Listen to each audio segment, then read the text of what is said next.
ఆంధ్రప్రదేశ్‌లో 2019, 2024 మధ్య పేదలకు ఇండ్ల పట్టాల పేరుతో జరిగిన పంపిణీలో భారీ అవకతవకలు జరిగాయని ఆరోపిస్తూ సమగ్ర విచారణ చేపట్టాలని బీజేపీ నాయకులు కుండల సాయి కుమార్ యాదవ్ డిమాండ్ చేస్తారు. భూమి చూపించకుండా ఇల్లు నిర్మించకుండా కేవలం కాగితాల రూపంలో పట్టాలిచ్చి లక్షలాది పేదలను మోసం చేస్తారని ధ్వజమెత్తారు.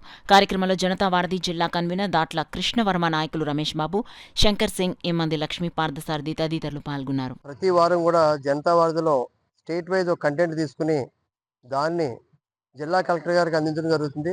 దానిలో భాగంగా ఈరోజు ఏదైతే 2019, 24 మధ్య గత ప్రభుత్వం పేదలకి ఇళ్ల పట్టాలు పేరుతో భారీగా మోసం చేసి కేవలం ఎలక్షన్లో నెగ్గడం కోసం పేదలందరికీ కూడా పట్టాలు ఇస్తామని పట్టాలు ఇవ్వడం జరిగింది.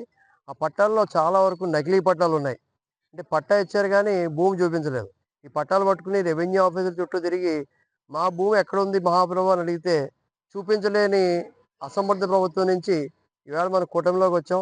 ఇప్పుడు భారతీయ జనతా పార్టీ తరఫున స్థానికంగా ఉన్న అధికారిని, రెవెన్యూ అధికారులని ఆ పట్టాలు క్యాన్సిల్ చేసి నకిలీ పట్టాలు ఎక్కడున్నాయి, దానికి కారకులు ఎవరు, ఈ పట్టాల వెనక ఎవరెవరు ఉన్నారు, దీంట్లో అధికారులు ఉన్నారా, రాజకీయ నాయకులు ఉన్నారా, పూర్తి స్థాయిలో కూలంకషంగా ఎంక్వైరీ చేయాలని, అదేవిధంగా కేంద్ర ప్రభుత్వం ఇల్లు లేని ప్రతి ఒక్కరికి కూడా ఇల్లు ఇవ్వాలనే మంచి సద్భావంతో ఉన్నప్పుడు దాన్ని గత ప్రభుత్వం నెట్టేయడం ముంచింది. దాని నుంచి పైకి తీసుకొచ్చి ఇవాళ అందరికీ కూడా ఇళ్ల స్థలాలు చూపించి నకిలీ పట్టాలన్నీ కూడా క్యాన్సిల్ చేసి దాని వెనుకున్న దోషుల్ని కఠినంగా శిక్షించాలి, పూర్తి స్థాయిలో రూట్ లెవెల్ ఎంక్వైరీ చేయాలని మేము ఈరోజు కలెక్టర్ గారికి రిప్రజెంటేషన్ ఇస్తున్నాం.